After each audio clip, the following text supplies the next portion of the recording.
E é sobre o que vem pela frente em relação à PEC dos precatórios que nós vamos conversar agora com o senador Alessandro Vieira. Olá, senador, muito obrigado por ter aceito o nosso convite. Olá, é um prazer estar falando com vocês. Senador, o discurso de caráter social tem sido um dos principais argumentos aí na defesa da PEC dos precatórios.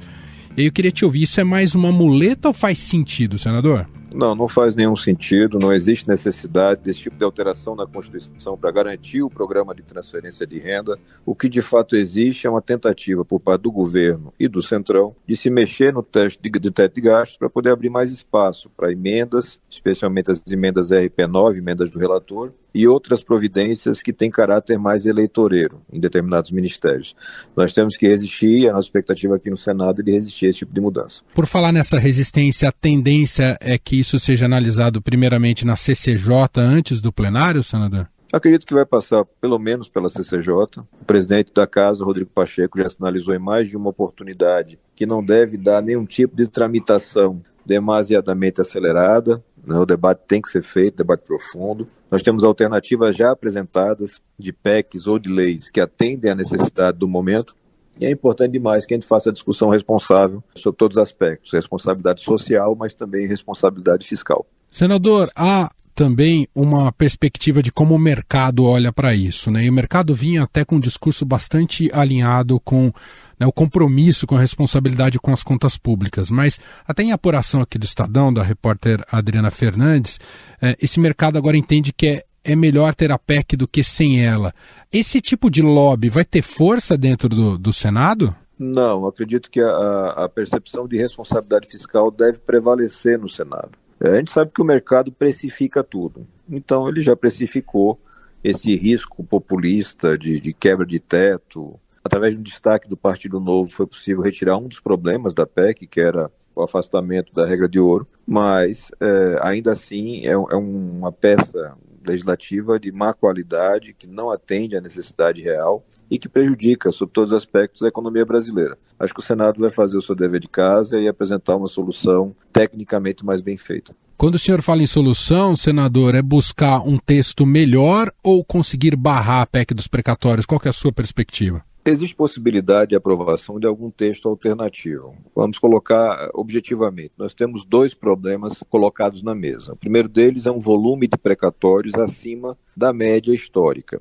Não é uma situação imprevisível, os relatórios prévios apontavam para essa situação, mas o Ministério da Economia também não fez dever de casa e não se preparou. E o segundo problema é a necessidade de ampliar os programas de transferência de renda, em particular o substituto do Bolsa Família. Para endereçar essas duas situações, me parece suficiente garantir que os precatórios que fazem referência a verbas que originariamente não estariam submetidas ao teto, como é o caso do Fundef, por exemplo, ou de repasses fundo a fundo para estados e municípios, também estejam afastados do teto. Você abriria aí um espaço fiscal na casa dos 29 bilhões de reais, o que é mais do que suficiente para garantir pagamento de precatórios e para garantir também o suporte para esse novo programa de transferência de renda, claro, aliado a um mínimo de gestão orçamentária. O que não pode é o governo querer fazer gestão simplesmente ampliando gastos, sem fazer nenhuma revisão das despesas que já existem. Você pode reduzir emendas do relator, você pode reduzir emendas parlamentares, você pode remanejar verbas, como, por exemplo, aquelas que hoje são destinadas para o Ministério da Defesa. A única guerra que nós estamos enfrentando agora é contra a pandemia e contra a fome. Então, acho que eu tenho que estabelecer essa obrigação para que o governo faça o seu trabalho, gerir, fazer escolhas políticas, ter prioridades definidas com clareza para que a população possa entender e ser beneficiada. O senhor senador por iniciativa do senhor, criou e foi aprovada a Frente Parlamentar da Defesa da Responsabilidade Fiscal. Que peso ela terá agora nesse debate? Qual a expectativa do senhor em relação à atuação dela? Nossa expectativa é que nos próximos dias a gente tenha a primeira reunião presencial da frente, para definição clara dos nossos objetivos, mas em essência o que nós queremos é garantir uma estabilidade econômica para o Brasil, uma previsibilidade para que você possa ter os fundamentos mantidos de estabilidade. A gente sabe o sacrifício que foi para se chegar no Brasil a uma taxa de juros ainda muito alta, mas em queda, e esse cenário está sendo jogado fora, especialmente por falta de preocupação e de cuidado da equipe econômica do governo federal. Então esse será o ponto central da atuação da Frente Parlamentar. Então a expectativa de fazer com que ela cresça em número de participantes e em qualidade de colaboradores, para que a gente possa dar sempre soluções técnicas, equilibradas, racionais, para os problemas que surgem a cada instante no Brasil. Bom, senador, enquanto gravamos na tarde desta quarta-feira, o Supremo Tribunal Federal agora acaba de barrar em definitivo, já tinha formado maioria nessa terça-feira, justamente o orçamento secreto, né? Após até investigação aqui de reportagem do Estadão, por 8 votos a 2. Eu queria aproveitar que você está aqui conversando com a gente.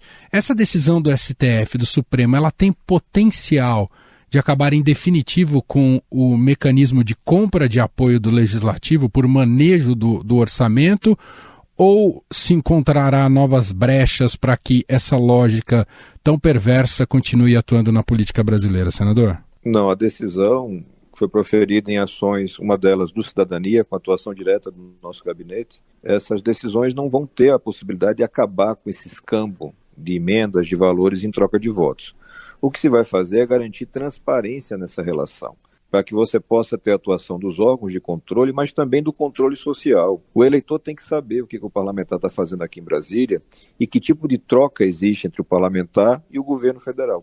É isso que a gente vai conseguir, transparência mais elevada. A gente vai conseguir também, é uma consequência disso, mostrar a qualidade das decisões. Por que eu manejo o orçamento como manejo hoje? Qual é o planejamento? Quais são os objetivos? Os critérios técnicos? Por que o dinheiro vai para a cidade A e não vai para a cidade B? Isso tudo tem que ficar claro, porque apesar da percepção que uma parte dos colegas parlamentares e seguramente uma parte significativa do governo federal tem, de que ao ganhar uma eleição você ganha poderes infinitos para utilizar o recurso público, isso não é verdade. A Constituição estabelece requisitos, parâmetros para que você faça as coisas. Eficiência, economicidade, razoabilidade, interesse público acima de qualquer outra coisa, e é nesse ajuste que ele vai tentar investir. Acho que a frente também vai ter um papel nesse esclarecimento da população e nessa cobrança contínua.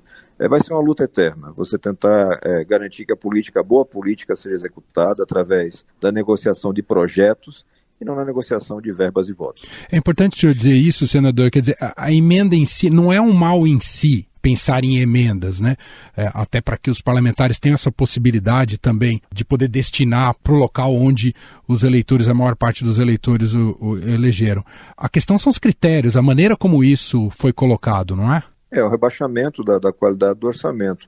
Eu particularmente acho que você pode sim ter a participação do parlamentar na definição de destinos, mas dentro de critérios muito claros e com total transparência, e com valores significativamente limitados. O que aconteceu a partir de 2019 foi uma terceirização dessa gestão de orçamento. Esse orçamento foi para a mão do relator, num volume altíssimo, sem transparência, sem qualidade nos gastos, e com claro objetivo de formação de base parlamentar. Não é para ser assim. A gente tem que garantir que o orçamento seja aplicado da melhor maneira, com qualidade. Qualquer governo que se preze tem que ter um planejamento, um objetivo. Por exemplo, eu quero investir em determinadas obras, elas têm que se conectar dentro de um processo racional, de levar resultado efetivo para as pessoas lá na ponta. E o que a gente vê não é isso, a gente vê uma definição com critérios eleitoreiros. Onde é que está a minha base de votos? Onde é que está o prefeito ou o governador que é meu aliado?